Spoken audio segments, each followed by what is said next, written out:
আজকে যখন আমরা কথা বলার সুযোগ পেয়েছি তখন আমরা অতীত ভুলে গেছি। 91-এ যারা সরকার গঠন করেছিলেন, বাংলাদেশ জামাত ইসলামী নিঃশর্তভাবে সমর্থন না করলে সরকার গঠন করতে পারতেন না। 2001 সালে জামাত ইসলামীর সাথে না থাকলে সরকারে যেতে পারতেন না। আজকে জামাত ইসলামীর বিরুদ্ধে মিথ্যাচার করা হয়, হুঙ্কার দেওয়া হয়। আমি একটা বক্তব্য শুনেছি, একজন নেত্রী বলেছেন বাংলাদেশে নাকি এই আসনে নাকি আমরা নাকি অদৃশ্য শক্তি। আপনারা অনেকে শুনেছেন যোগাযোগ মাধ্যমে।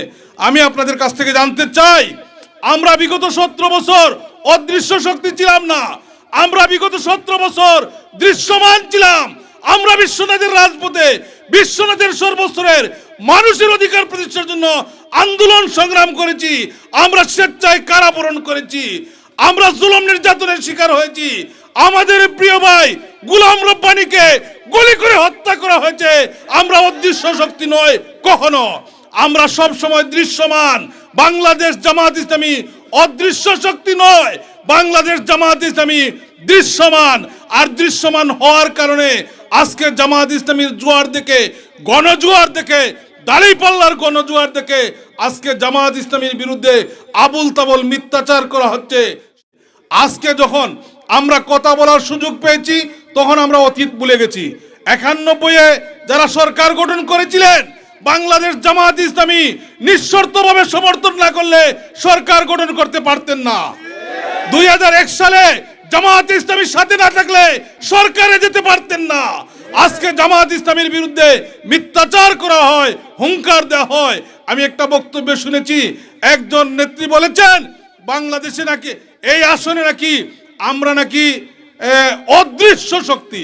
আপনারা অনেকে শুনেছেন যোগাযোগ মাধ্যমে।